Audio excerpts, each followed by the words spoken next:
الحمد لله الحمد لله نحمده ونستعينه ونستغفره ونعوذ بالله من شرور أنفسنا ومن سيئات أعمالنا من يهد الله فلا مضل له ومن يضلل فلا هادي له ونشهد أن لا إله إلا الله وحده لا شريك له ونشهد أن سيدنا حبيبنا ومولانا محمدا عبده ورسوله الذي أرسله بالحق بشيرا ونذيرا وداعيا إلى الله بإذنه وسراجا চট্টগ্রাম ইসলামী সমাজ কল্যাণ পরিষদ কর্তৃক আয়োজিত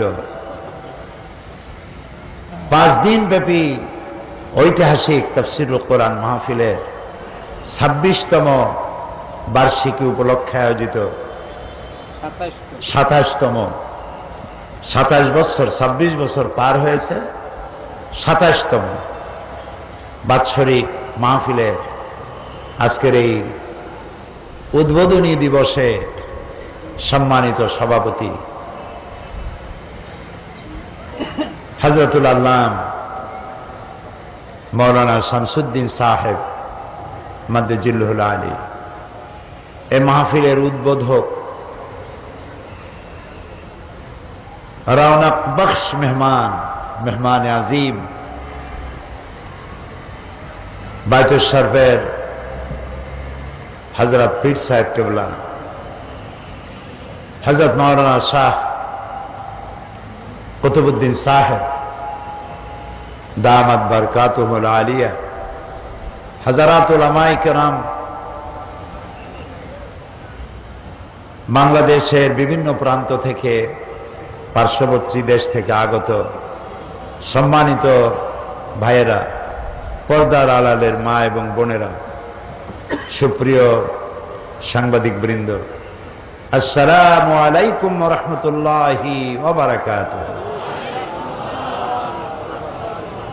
আমরা মহান আল্লাহ রব্বুল ইজ্জত ওয়াল জালাল তার দরবারে শুকরগুজার হচ্ছি, যিনি প্রতি বছরের মতো এবারেও আমাদেরকে এই পবিত্র শানদার মাহফিলে উপস্থিত হওয়ার তৌফিক এনায়েত করেছেন। মুনিবের দরবারে নত শিরে শুকরগুজার হচ্ছি, পড়ছি আলহামদুলিল্লাহ। রব্বানা লাকাল হামদ হামদান কাসীরান তাইয়্যিবান মুবারাকান ফীহি ইয়া রাব্বি লাকাল হামদু কামা ইয়ানবাগি লিজালালি ওয়াজহিকা ওয়া আযীমি সুলতানিকা। আমরা আল্লাহ তাআলার শুকরিয়া আদায় করে নিলাম। তিনি যদি দয়া করে আমাদেরকে আসতে না দিতেন, মাহফিল হতে না দিতেন, মাহফিলও হইতো না, আসতেও পারতাম না। মাহফিল ছিল ডিসেম্বরে, আসলো ফেব্রুয়ারিতে। আল্লাহ তাআলা এর মধ্যেও কোনো কল্যাণ রেখেছেন যে আমরা বুঝি না, তিনি খুব ভালো জানেন। ওয়াল্লাহু আ'লাম ওয়া আনতুম লা তা'লামুন। আল্লাহ তাআলা দয়া করে কোরআন শোনার জন্য আসার তৌফিক দিয়েছেন, এজন্য আমরা ভাগ্যবান। আর ভাগ্যবান ছাড়া কোরআনের কাছে কেউ আসতে পারে না। যাদের কিসমত ভালো, যাদের তকদির ভালো, তারাই আসতে পারে আল্লাহর কোরআন শুনতে এবং নবী করিম সাল্লাল্লাহু আলাইহি ওয়াসাল্লামের মুহাব্বত এবং তার জিকির, তার আলোচনা শোনার জন্য আসতে হলে সৌভাগ্য থাকতে হয়, কিসমত ভালো হতে হয়। তকদির ভালো না হলে এগুলি পাওয়া যায় না। এই পৃথিবীতে এখন 600 কোটির উপরে মানুষ বসবাস করছে। এই 600 কোটি মানুষের মধ্যে মাত্র 150 কোটি মানুষ ঈমান আনতে সক্ষম হয়েছে, আলহামদুলিল্লাহ।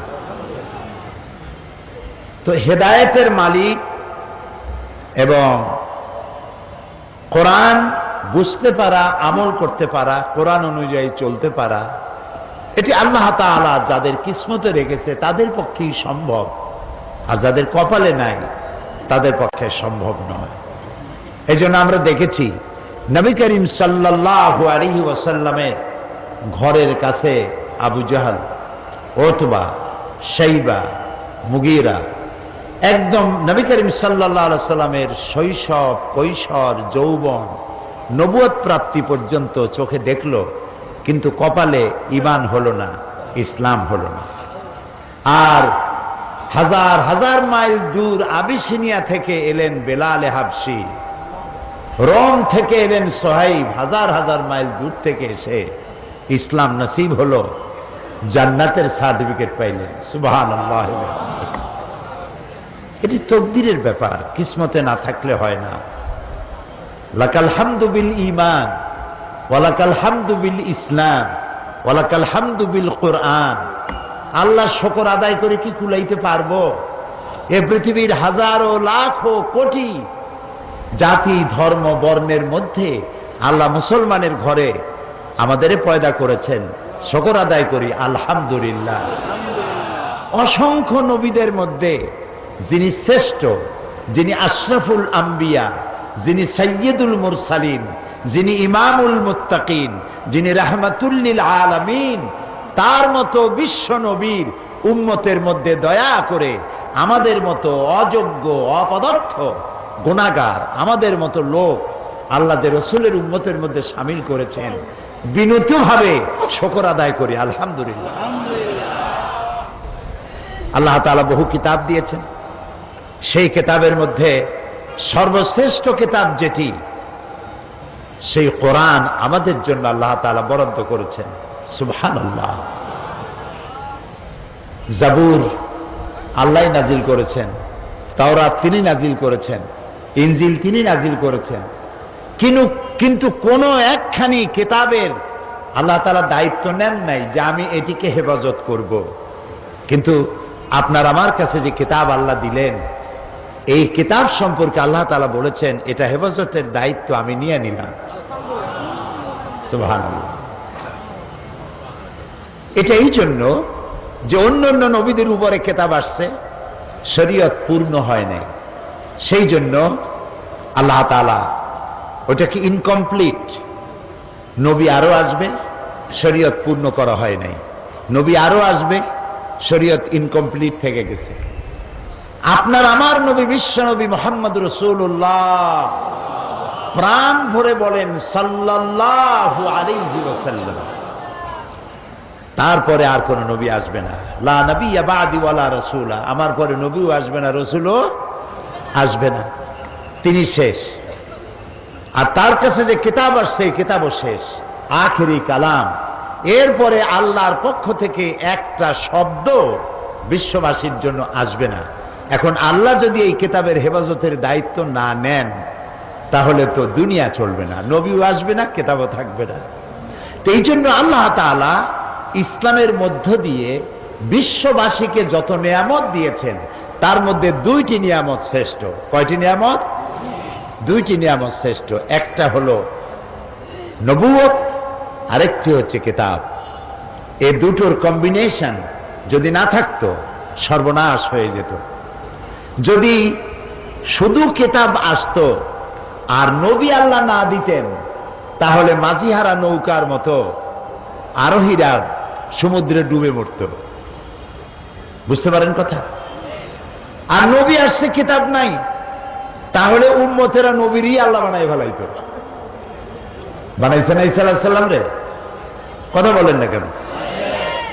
সুতরাং দুটির কম্বিনেশন থাকতে হবে। সেই জন্য আল্লাহর কত দয়া, কিতাবও দিয়েছেন, নবীও দিয়েছেন।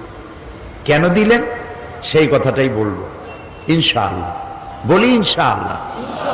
তবে আগে বলে নেই, আমি তো জানি যে আমি কি, ইলেম, আমল, আখলাক, সত্তা থেকে শূন্য আল্লাহর এক নগণ্য ছোট্ট গোলাম, তিনি যদি দয়া করে কিছু বলতে দেন তাহলেই বলতে পারবো। মনিবের কাছে দরখাস্ত পেশ করি, মনিব, আমার অযোগ্যতার কারণে মানুষ যেন মাহরুম না হয়, মানুষ যেন কোরআন বুঝতে পারে, সেরকমের কথা কিছু বলার তৌফিক আর সে আজিম থেকে তুমি দয়া করে গোলামকে দিও। সুবহানাকা লা ইলমা লানা ইল্লা মা আল্লামতানা। আল্লাহর কাছে বিনীতভাবে সাহায্য চাই যেন তিনি আমাদেরকে কথাগুলি বোঝার তৌফিক দেন। আমি চিন্তা করেছি একটি বিষয় আমি আলোচনা করব আপনাদের সামনে। বিষয়টি হলো, গোটা পৃথিবী জুড়ে যারা পৃথিবীতে শান্তি দিল, যারা পৃথিবীতে শান্তি আনলো, যারা মানবতার কল্যাণ করলো, যারা সভ্যতার বিকাশ ঘটালো, যারা সাদা এবং কালো মানুষের ব্যবধান দূর করলো, যারা নারীর অধিকার প্রতিষ্ঠা করলো, যারা শ্রমিকের অধিকার প্রতিষ্ঠা করলো, যারা সন্ত্রাস দূর করলো, যারা পৃথিবীকে মানুষের বসবাস উপযোগী একটি সুন্দর বিশ্ব উপহার দিল, সেই মুসলমানরা আজকে সন্ত্রাসী নামে অভিহিত হচ্ছে। সেই মুসলমানরাই আজ সন্ত্রাসী। সেই ইসলাম আজ পৃথিবীতে সন্ত্রাসী ধর্ম। এরা ফান্ডামেন্টালিস্ট, এরা মৌলবাদী, এরা অসহিষ্ণু, এরা অগণতান্ত্রিক, এরা মানবতা বিরোধী। সব বদনাম আজ মুসলমানদের উপরে। আমার মনে হয়, আমি তো লেখাপড়া খুব কম জানি, আর দুনিয়া সম্পর্কে ধারণাও খুব কম, বেশি ধারণা রাখি না ছোট মানুষ হিসেবে। আমি যতটুকুন পড়েছি আর জেনেছি, পৃথিবীকে যতটুকুন দেখেছি, তাতে আমার কাছে মনে হয়েছে পৃথিবীর মুসলমানেরা এত বড় বহুমুখী ষড়যন্ত্রের মুখোমুখি কোনো দিন হয় নাই বর্তমানে যা হয়েছে। সেই জন্য আমি চিন্তা করেছি যে আমার ইসলাম কি, মুসলমান কি, এই জিনিসটা নতুন করে আমাদেরকে উপলব্ধি করতে হবে। মানুষকে বুঝতে হবে আমার দিন কি, আমরা কারা, এর ব্যাখ্যাটা আসা প্রয়োজন। সেজন্য আমি বেছে নিয়েছি সূরা আলে ইমরানের 19 এবং 20 নম্বর আয়াত আমি আপনাদের সামনে তেলাওয়াত করব আর আলোচনা করতে চেষ্টা করব, যাতে করে আল্লাহ তাআলা এই আলোচনা একটা বরকতপূর্ণ আলোচনা করেন। এবং যেহেতু আমি এই বিষয়টা বেছেছি এই কারণে, চট্টগ্রাম তাফসিরের মাহফিল বাংলাদেশের সেরা তাফসিরের মাহফিল, এবং জামে আল আজহারের ওস্তাদ, কুয়েত, কাতার, বিভিন্ন জায়গার বড় বড় ওস্তাদের এখানে এসেছেন এবং তারা এই মঞ্চে বক্তব্য রেখেছেন এই কথা বলে যে কোরআন শরীফের এত বড় তাফসিরের মাহফিল পৃথিবীতে কোথাও হয় না। এই মাহফিলের ক্যাসেট যায় না। পৃথিবীতে এমন কোন দেশ নাই যেখানে বাংলাদেশি মুসলমান আছে আর চট্টগ্রাম তাফসির মাহফিলের ক্যাসেট যায় নাই। পৃথিবীতে এমন কোন ভূখণ্ড আছে বলে আমার জানা নাই। আলহামদুলিল্লাহ, রব্বানা কারীম, রব্বানা লাকাল হামদ। সুতরাং বিষয়টি খুবই গুরুত্বপূর্ণ। এই গুরুত্বপূর্ণ বিষয়টি আমাদেরকে অনুধাবন করতে হবে। শুরুতে আমরা শয়তানের ওয়াসওয়াসা থেকে আরেকবার পানাহ চেয়ে নিয়ে তারপরে আমরা আলোচনায় প্রবেশ করি। পড়েন আমার সাথে, আউযু বিল্লাহি মিনাশ শাইতানির রাজীম, বিসমিল্লাহির রাহমানির রাহিম। বিতাড়িত মরদুদ শয়তানের ওয়াসওয়াসা থেকে মহান আল্লাহর কাছে পানাহ চাই। পরম করুণাময় আল্লাহ রাব্বুল আলামিনের নামে শুরু করছি। ইন্নাদ-দীনা ইনদাল্লাহিল ইসলাম ওয়া মাখতালাফাল্লাযীনা উতুল কিতাবা ইল্লা মিন বা'দি মা জাআহুমুল ইলমু বাগিয়াম বাইনাহুম ومن يكفر بآيات الله فإن الله سريع الحساب فإن حاجوك فقل أسلمت وجهي لله ومن اتبعني وقل الذين أوتوا الكتاب والأميين أأسلمتم فإن أسلموا فقد اهتدوا وإن تولوا فإنما عليك البلاغ والله بصير بالعباد صدق الله العظيم قرآن সুবহানাল্লাহ সুবহানাল্লাহ গোটা পৃথিবীর মানুষের জন্য এর থেকে শ্রেষ্ঠ নিয়ামত আর নাই। আলহামদুলিল্লাহ বলবেন না? শুধু একখানা কিতাব আর নবী করিম সাল্লাল্লাহু আলাইহি সাল্লামের অনুপম চরিত্র মাধুর্য, তার সুন্নাহ, এই দুটি জিনিস দিয়েই একটি সুন্দর পৃথিবী তিনি উপহার দিয়েছিলেন। কোরআন নাজিলের মূল লক্ষ্য সম্পর্কে আল্লাহ তাআলা বলছেন, আলিফ লাম রা কিতাবুন আনজালনাহু ইলাইকা লিতুখরিজান নাসা মিনাজ যুলুমাতি ইলান নূর। আলিফ লাম রা কিতাবুন আনজালনাহু ইলাইকা, হে রাসূল আমি আপনার উপর একখানা কিতাব অবতীর্ণ করেছি এই জন্য লিতুখরিজান নাসা মিনাজ যুলুমাতি ইলান নূর, যাতে করে মানব গোষ্ঠীকে আপনি অন্ধকার সমূহ থেকে আলোর মধ্যে আনতে পারেন, এই জন্য একখানা কিতাব আপনাকে দান করেছি। নবী করিম সাল্লাল্লাহু আলাইহি সাল্লাম এই কিতাবের বরকতে, এই কিতাবখানা দিয়েই, একটা কিতাব দিয়ে একটা বিপ্লব হয়েছে, একখানা কিতাব দিয়ে একটি রাষ্ট্রীয়, একটি সমাজ বিপ্লব হয়েছে, মানুষের মধ্যে আমূল পরিবর্তন এসেছে একখানা কিতাবের মধ্য দিয়ে। এই জন্য কবি বলেছেন, উতর কর গারহেরা সে সুয়ে কওম আয়া, উতর কর গারহেরা সে সুয়ে কওম আয়া और एक नुस्खे किमिया सतलाया। হেরা পাহাড় থেকে নবী করিম সাল্লাল্লাহু আলাইহি সাল্লাম নেমে এলেন, সাথে করে আনলেন পরশ পাথর। কি আনলেন? এই পরশ পাথর।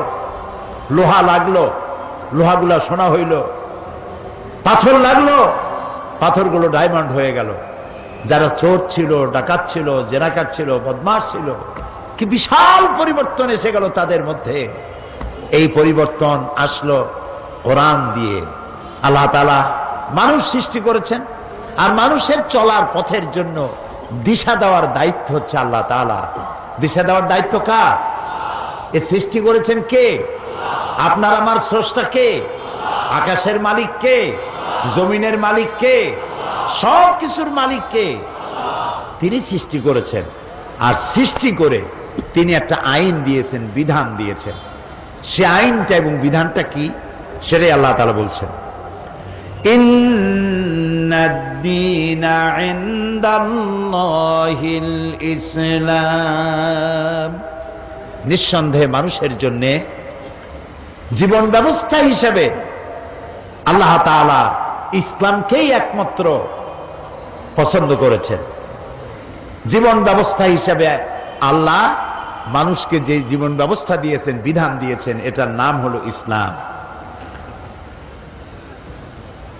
ওমাখতালাফাল্লাযীনা উতুল কিতাবা ইল্লা মিন বাদি মা জাআহুমুল ইলমু বাগিয়াম বাইনাহুম, যাদের আল্লাহর পক্ষ থেকে কিতাব দেওয়া হয়েছিল, তারা এই জীবন থেকে বিচ্যুত হয়ে পরস্পরের প্রতি নিজেদের প্রভাব বিস্তার করার জন্য হিংসার বশবর্তী হয়ে বিভিন্ন দলে উপদলে তারা বিভক্ত হয়ে পড়েছিল। ওমাই ইয়াকফুর বিআয়াতিল্লাহি ফাইন্নাল্লাহা সারিউল হিসাব। আর আল্লাহ তাআলা বলছেন, যারা আমার দেওয়া আয়াত নাযিল করার পর, আমার কিতাব পাওয়ার পর, কিতাবের জ্ঞান পাওয়ার পর যারা এর সাথে অবাধ্য হয়েছে, তাদের দ্রুত হিসাব নেওয়ার জন্য আল্লাহ যথেষ্ট।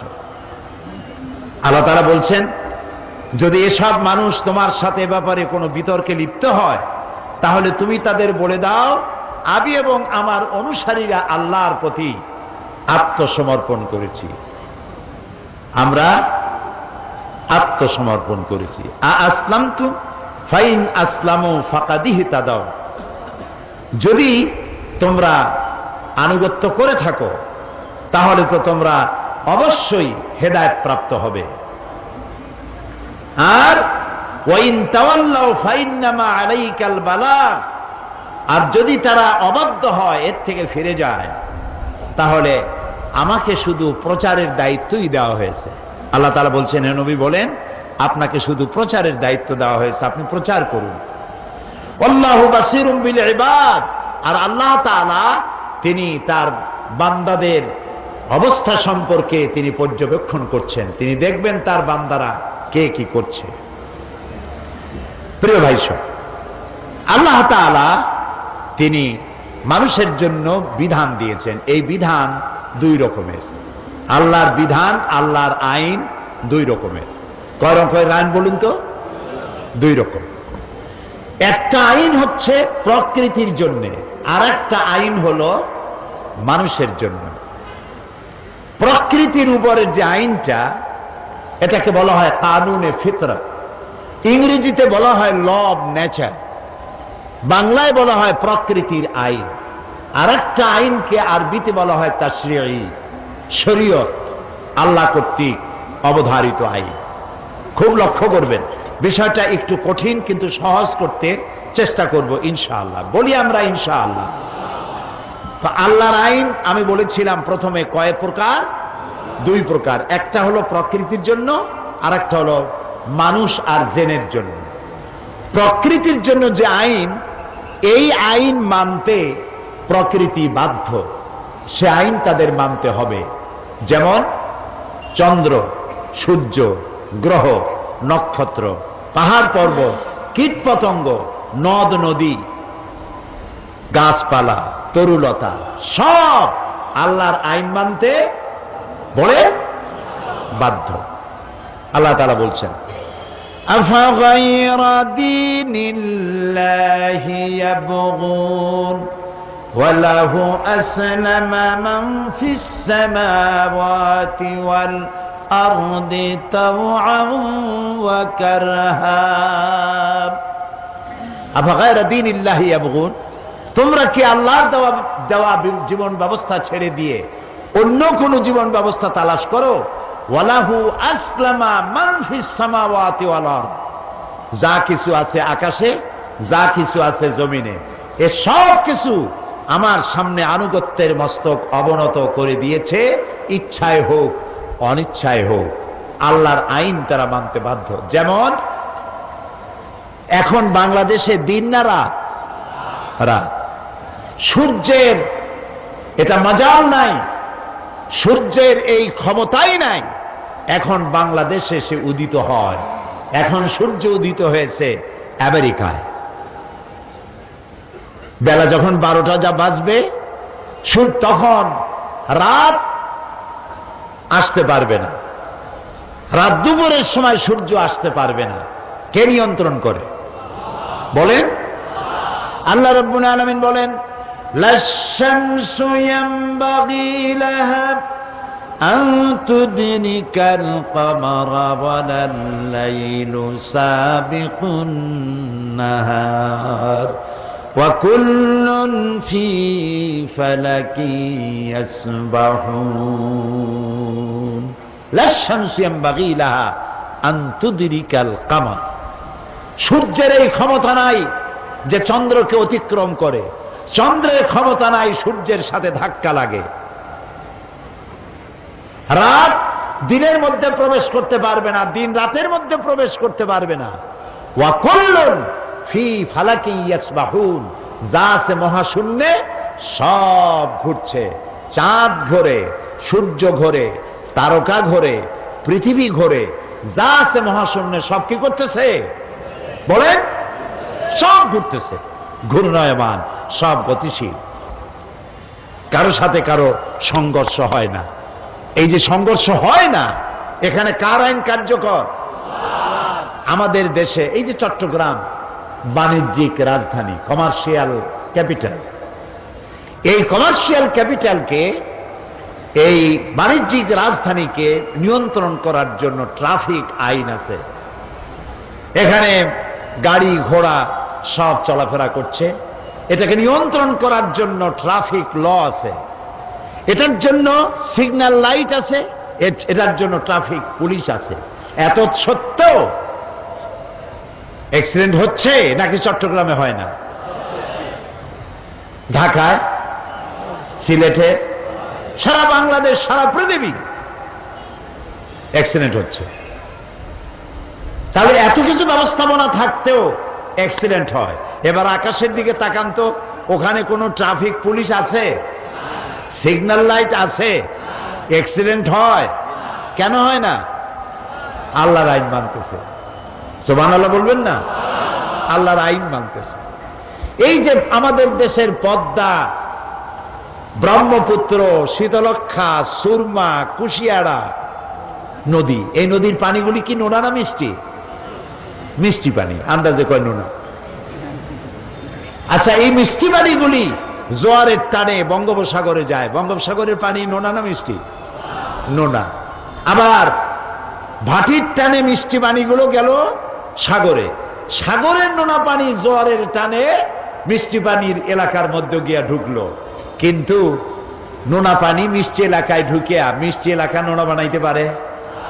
আবার মিষ্টি পানি সমুদ্রে আসিয়া সমুদ্রের মিষ্টি বানাইতে পারে? কার আইন মানে পানি?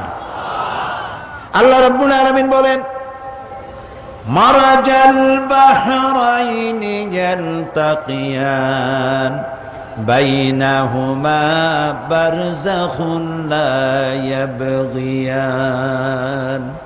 একই সমান্তরালে সমুদ্রের পানি প্রবাহিত হচ্ছে, দরিয়ার পানি প্রবাহিত হচ্ছে, মাঝখানে কোনো পার্টিশন নাই, হিজাব নাই, পর্দা নাই। নোনা পানির এলাকা মিষ্টি হচ্ছে না, মিষ্টি পানির এলাকা নোনা হচ্ছে না। কার আইন মানে? একই মাটির ফসফরাস, একই মাটির উপাদান, একই সূর্যের আলো, একই বাতাস, একই অক্সিজেন, একই উপাদান দিয়া পাশাপাশি তাল গাছ, নারকেল গাছ, কলা গাছ, সুপারি গাছ, আম গাছ, লিচু গাছ দাঁড়িয়ে আছে পাশাপাশি। সুপারি গাছে আম হলো না, খেজুর গাছে কমলা হলো না, ডালিম গাছে ডালিম গাছে লিচু হলো না, আম গাছে কাঁঠাল হলো না। যার যার জায়গায় দাঁড়াইয়া বিভিন্ন রকমের গাছে বিভিন্ন রকমের স্বাদের ফল হলো। সুপারি গাছ, খেজুর গাছ পাশাপাশি। খেজুর গাছ মাথা কাটলে রস বেরোয়, মিষ্টি রস। খেজুর গাছের মাথা কাটলে মিষ্টি তো ভালো কোনো রসই বাইর হয় না, ঠিক কিনা? কার আইন মানে? আল্লাহ রাব্বুল আলামিন বলেন, ওয়ালান তাজিদা লিসুন্নাতিল্লাহি তাহওয়িলা, ওয়ালান তাজিদা লিসুন্নাতিল্লাহি তাবদীলা। আমার প্রকৃতির আইন, কানুনে ফিতরাতের ভেতরে কোনো পরিবর্তন তোমরা দেখতে পাবে না। এখানে আল্লাহ তাআলার যে আইন, সে আইন অনুযায়ী আল্লাহ তাআলা পরিচালিত হচ্ছে গোটা বিশ্ব চরাচর। কোনো পরিবর্তন এখানে নাই। সুতরাং এই আইন হলো প্রকৃতির জন্য, সে আইন তারা মানতে বাধ্য, তারা আইন অমান্য করে না। কিন্তু মানুষকে আল্লাহ আইন মানতে, ওরা আইন মানতে বাধ্য, কিন্তু মানুষকে আল্লাহ তাআলা আইন মানতে বাধ্য করেন নাই। সুবহানাল্লাহ বলেন। গোটা বিশ্ব আল্লাহর আইন মানবে। চন্দ্র কোনদিন আল্লাহর হুকুম ছাড়া, সূর্য আল্লাহর হুকুম ছাড়া কোনোদিন পশ্চিম দিক থেকে উদিত হবে না কিয়ামতের আগে। এটা ঠিক কিনা? সুতরাং এই আইনগুলি তাদের উপরে অবধারিত, সেই অবধারিত আইনগুলি তারা মেনে চলছে সঠিকভাবে। কিন্তু এইভাবে করে আল্লাহ তাআলা মানুষকে আইন মানতে বাধ্য করেন নাই। কেন? আল্লাহ তাআলা বলছেন,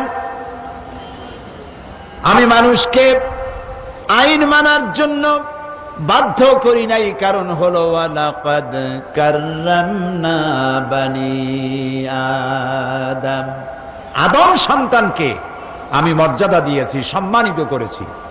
সমস্ত সৃষ্টির ভিতরে সেরা সৃষ্টি কে? তা আমরা জানি না। মানুষ। এই যে বলে 18,000 মখলুকাত, বলে না মানুষে? এটা একটা ভুল কথা। কে গুনছে 18,000 মখলুকাত? বলে 130 ফরজ। পাইছো কোথায় 130 ফরজ? এগুলি ভুল কথা। মখলুকাত কত, আল্লাহ কত সৃষ্টি করেছেন, পৃথিবীর সমস্ত বিজ্ঞানীরা আজও গুণে শেষ করতে পারে নাই। সমুদ্রের বেলাভূমিতে বালুকণা কেউ যদি গুণে শেষও করতে পারে, আল্লাহর সৃষ্টি কত তা গুণে শেষ করা যাবে না। সমস্ত সৃষ্টির ভিতরে আল্লাহ তাআলা শ্রেষ্ঠ সৃষ্টি বানাইছে কারে? পরে আপনারা সৃষ্টির সেরা হইলেন কোন দিক থেকে? কিসের বিচারে? কোন কম্পিটিশনে আপনারা ফার্স্ট হইয়া আপনারা সেরা বলে নির্বাচিত হলেন? যদি দৌড়াবার দিক থেকে প্রতিযোগিতামূলক দৌড় প্রতিযোগিতায় যদি ফার্স্ট হইতো কোনো প্রাণী, তাহলে তো চিতাবাঘের ফার্স্ট হওয়ার কথা, যেহেতু সে ঘন্টায় 60 থেকে 70 মাইল দৌড়ায়। কিলোমিটার না, 60 থেকে 70 মাইল, প্রায় 100 কিলোমিটার দৌড়াইতে পারে প্রতি ঘন্টায়।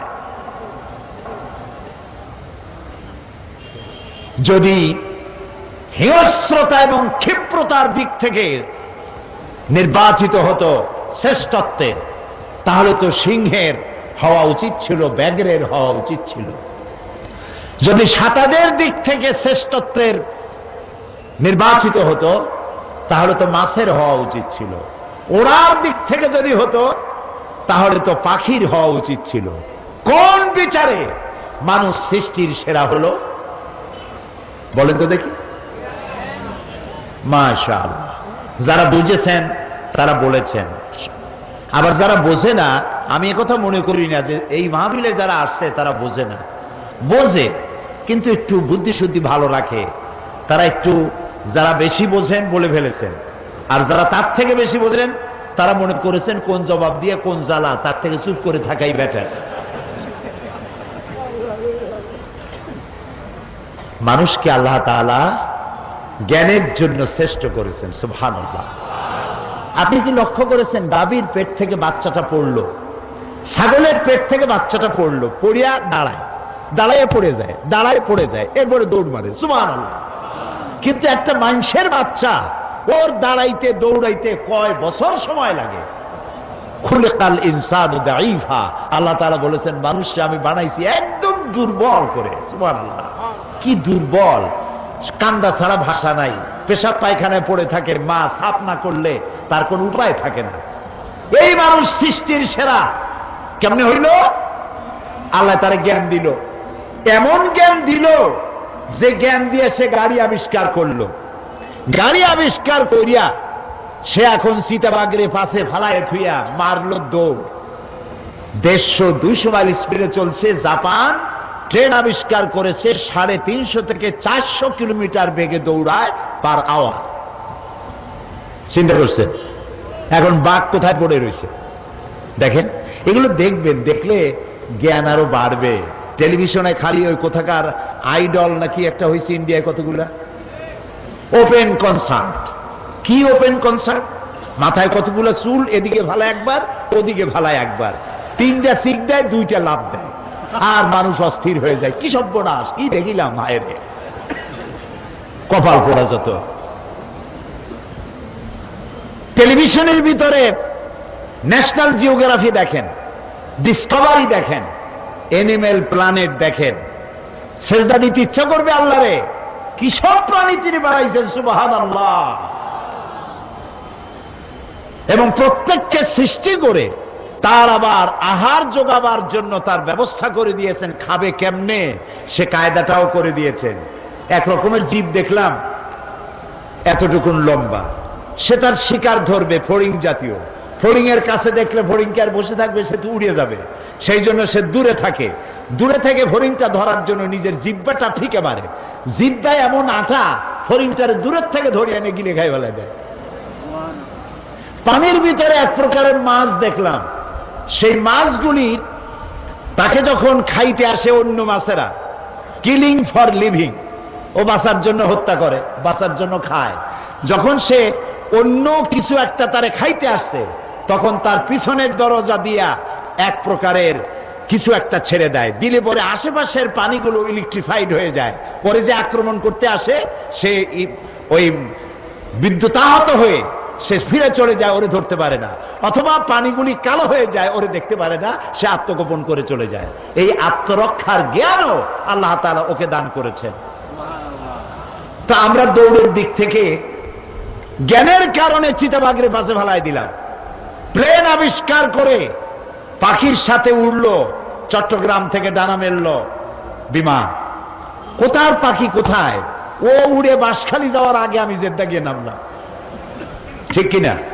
ঠিক কিনা? পানির ভিতরে মাছেরা সাঁতরায়, স্পিড বোট তৈরি করে মাছের ভালায় ফিয়া কোথার থেকে কোথায় গেলাম।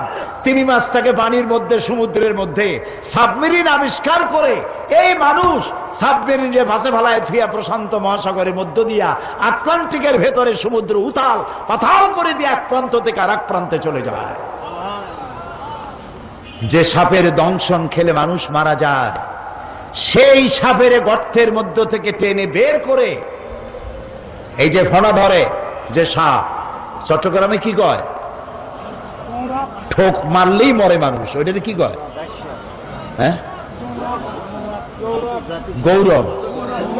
হ্যাঁ, নোংরা। আচ্ছা আপনি বোঝেন, আমি বুঝলাম না, আপনারা বুঝলে হইল। জি, এই যে সাপ বইপত্রে লেখে কেউটে সাপ বা পদ্ম গোখরো, গোখরো সাপ বলে, আপনারা বুঝলেই হইল। এই মারাত্মক সাপ যাতে এমনি মারলেই জীবন চলে যায়, সেই সাপগুলি গর্তের ভেতর থেকে টেনে এনে তার 20 দাঁত ভাঙ্গিয়া বাজারে নিয়ে ডুগডুগি বাজায়, তারপরে ঘোড়া ধরে খেলা দেখাইয়া বদ্দার হাটের বড় বড় গরুর গোস্ত কিনিয়া ভুনা করিয়া মজার খাওয়া খায়, লোটটা ভিজ দিয়া খাসিয়া দিয়ে রান্না করে খায়। এটা কি দিয়ে করলো? কি দিয়া করছে? বুদ্ধি দিয়ে। বুদ্ধির কারণেই আল্লাহ তাআলা বলেছেন, আইন তোমার উপরে আমি বাধ্যতামূলক করলাম না। সুবহানাল্লাহ বলবেন না? আমি তোমারে বাধ্য করলাম না। আল্লাহ তাআলা বলছেন, ফামান শাআ ফালিউমিন ওমান শাআ ফালিয়াকফুর। সুবহানাল্লাহ কোন আগেই, ও বান্দা তুমি ইচ্ছে করলে আমার উপরে ঈমান আনতেও পারো, আমার বাধ্য, আমার আনুগত্য করতেও পারো, আর ইচ্ছে করলে আমার অবাধ্য হতে পারো। আমি তোমার ইখতিয়ার দিলাম। দুনিয়ায় কোন সৃষ্টিকে আমি ইখতিয়ার দেই নাই, আমার হুকুম মানতেই হবে। তুমি কেবলমাত্র মানুষ, আমি তোমারে এইটা দিয়ে দিলাম। ইচ্ছে করলে মানতে পারো, ঈমান আনতে পারো, ইচ্ছে করলে কুফরিও করতে পারো, তবে আমি দুইটা পথ দেখায় দিলাম। কাত্তাবাইয়ানার রুশদু মিনাল গাই, হক এবং বাতিলকে আলাদা করে দেখালাম, ডান পথ দেখালাম আর বাম পথ দেখায় দিলাম। পথ কয়টা? দুইটা। এদিকে ডান, এই ডান দিকের নেতৃত্ব দিয়েছে নবীরা। নবীদের পথ ধরে যদি চলো, নবীরা তোমাদের নেতৃত্ব দিয়ে নিয়ে যাবে কোথায়? বলেন সবাই, জান্নাতে। আরেকটা আছে আসহাবুশ শিমাল, এটা বাম দিক, বামপন্থী। এটা কি পন্থী? এর নেতা হলো শয়তান। বামপন্থীদের নেতা কে? চিল্লায় বলে। আমার দেশের কিছু মুসলমান কপাল পোড়া। কি পোড়া? জোরে কর। কপাল পোড়া। নিজেদের পরিচয় দেয় বামপন্থী। কত বড় কপাল পোড়া! এদের নেতা হলো শয়তান। এদের নেতাকে শয়তান সব পৃথিবীর বামপন্থীদের দিয়ে নেতৃত্ব দিয়ে নিয়ে যাবে কোথায়? জাহান্নামে। আল্লাহ তাআলা দুটি রাস্তা দেখালেন, একটা ডান আর একটা বাম। তোমার জ্ঞান দিছি, এখন এই জ্ঞান দিয়ে তুমি অগ্রসর হও, কোন দিকে যাবা। আর এই যে তোমার স্বাধীনতা দিলাম এই জন্য, যেহেতু আমি তোমাকে সম্মানিত করেছি। তোমার যে আমি বানালাম, এত সুন্দর করে তো আমি কেউরে বানাই নাই। সুবহানাল্লাহ বলবেন না? আল্লাহ রাব্বুল আলামিন বলেন, লাকাদ খালাকনাল ইনসানা ফি আহসানি তাকওয়িম। সব থেকে সুন্দর করে বানিয়েছি আমি মানুষগুলিকে। আহারে, এই মানুষ দেখতে কত সুন্দর। সুবহানাল্লাহ বলবেন না? এই যে দুটো চোখ আল্লাহ দান করলেন, উপরেও হাড্ডি নিচেও হাড্ডি। একটু চিন্তা করেন তো, চোখ দুইটা যদি দুই হাড়ের মাঝখানে না হইয়া কুমিরের মতো, চোখ দুইটা যদি হইতো কপালের সামনে, ফুটবল খেলতে গিয়া হেড করতে গেলে দুইটা চোখই ডিমের মতো পোষ হয়ে যেত। আচার খাইতে চোখ দুটার কাম সারা। আল্লাহ কি সুন্দর জায়গায় হেফাজত করে রাখছেন দুইটা চোখ। সুবহানাল্লাহ। আপনি কথা বলবেন, যদি ঠোঁট দুটা না থাকতো তাহলে চিন্তা করেন তো মুখের দশাটা হয়তো কি। ঠোঁট নাই, একটু সব বুঝে চিন্তা করেন মুখের দশা কি। দুইটা ঠোঁট দিয়া মুখের সৌন্দর্য বাড়ালেন, তারপরে আপনি আওয়াজ করবেন, মুখের মধ্যে দিয়ে ভাষা হয়ে বাইর হবে। সুবহানাল্লাহ। শুধু একটা জিহ্বা, একটা টেস্ট মেশিন মুখের মধ্যে আল্লাহ দিলেন, এবং এই জিহ্বাটায় কত জাতের স্বাদ আল্লাহ দান করলেন। সুবহানাল্লাহ। লট্টা ফিশের মজা আর রূপচান্দার মজা একরকম, কোরাল মাছের মজা আর শুটকি মাছের মজা একরকম, রসগোল্লার মজা আর চানাচুরের মজা একরকম, পালং শাক আর পুঁই শাক একরকম। একটা জিহ্বা, কত মজা। সুবহানাল্লাহ। এবং এই জিহ্বাটারে আল্লাহ এত নরম বানালেন, একটা চুল পড়লেও টের পাওয়া যায়, ঠিক না? একটা শক্ত রগও নাই, হাড্ডি তো নাই। জীবনের প্রথম যখন আমি পার্লামেন্টে গেলাম 1996-তে, প্রথম নতুন মেহমান আমি পার্লামেন্টে, দুই দলে বাঁধলো ঝগড়া, বোঝেন তো। স্পিকার হিমশিম খেয়ে গেছেন, হুমায়ুন হোসেন চৌধুরী সাহেব ইন্তেকাল করেছেন, আল্লাহ তার প্রতি রহম করুন। আমি নতুন মানুষ তো, আমিও অবাক হয়ে গেলাম যে এইরকম লাগে নাকি পার্লামেন্টে, আইলাম কই। আমি একটা ছোট্ট চিঠি লিখলাম স্পিকার সাহেবকে, আপনি যদি অনুগ্রহ করে আমাকে ফ্লোর দেন, আমি চেষ্টা করতাম পরিস্থিতি কুল ডাউন করতে। উনি চিঠিটা পাইয়া খুব খুশি হইলেন, উনি আমার নাম ঘোষণা করলেন। আর আল্লাহর কি মেহেরবানি, দুদিকের লোকেরাই বসে পড়ল। আমি আলোচনা করতে গিয়ে বললাম, মাননীয় স্পিকার, আমরা জানি আল্লাহ তাআলা আমাদেরকে একটা জিহ্বা দিয়েছেন, খুব নরম, ভেরি সফট, এত সফট চুল পড়লেও টের পাওয়া যায়। একটা শক্ত রগ নাই, হাড্ডি নাই। আল্লাহ তাআলা জিহ্বাকে এত নরম করেছেন এই জন্য, যাতে করে মানুষ নরম নরম কথা বলে। কিন্তু আমি পার্লামেন্টে ঢুকে দেখলাম, পার্লামেন্টে যারা আসছেন অধিকাংশ লোকেরাই এই নরম জিহ্বাটা দিয়ে কুড়ালের কাম করে। আহারে, আল্লাহ মানুষের জিহ্বা দিচ্ছেন, নরম কথা কও, সুন্দর সুন্দর কথা কও। কিছু নেতা নেত্রী আছে, হায় রে আল্লাহ, জিহ্বা এত খারাপ। আমি বলি, যদি জিহ্বাই হয় এরকম, আর শত্রু লাগবে না, একখান জিহ্বাই যথেষ্ট। ভালো কথা কইতেই জানে না। আল্লাহ রহম করুক, বলি আমি। আল্লাহ রাব্বুল আলামিন ঠোঁট দিলেন, জিহ্বা দিলেন। এই জিহ্বাটা নরম, আর তার চতুর্দিকে আবার শত্রু। চেনেন সেই শত্রুগুলা? কন্ত কি? দাঁত। কয়খান? 32টা শত্রুর মধ্যে একটা নরম জিহ্বা। এই জিহ্বাটা এই 32টা শত্রুর প্রতি এত দয়া তার, কোন দাঁতের মধ্যে একটা কিছু যদি ঢোকে, জিহ্বা সারাক্ষণ চেষ্টা করে গুতায় বাইর করার জন্য। মুসলমানকে এরকম হইতে হবে। দুশ্মন সারা পৃথিবীব্যাপী আপনি নরম কথা দিয়া, বুদ্ধি দিয়া, কৌশল দিয়ে মানুষগুলি ইসলামের গোলাম বানায় ফেলবে।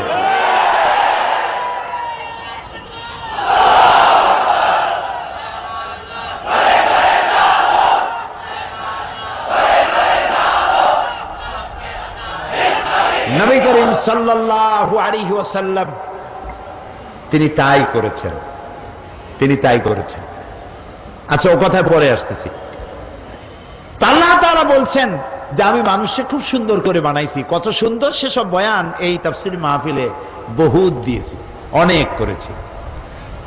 শুধু স্মরণের জন্য বলি, এত সুন্দর করে আল্লাহ কিচ্ছু বানান নাই। সুবহানাল্লাহ বলেন। লাকাদ খালাকনাল ইনসানা ফি আহসানি তাকওয়িম। কান দুটারে আল্লাহ অনেক লম্বা করে দিতে পারতেন, গাধার মতো। কান দুটাও যা যা দরকার সব দিয়েছেন, তবে সৌন্দর্য সহকারে দিয়েছেন। সুবহানাল্লাহ বলবেন না? আল্লাহু আকবার, আল্লাহু আকবার। রব্বানা কারীম। হাতটা দিয়েছেন, আবার আঙ্গুলগুলোর মধ্যে কবজা দিয়েছেন। এই আঙ্গুলের মাথা থেকে বাহু পর্যন্ত 6টা জোড়া আছে। কয়টা জোড়া?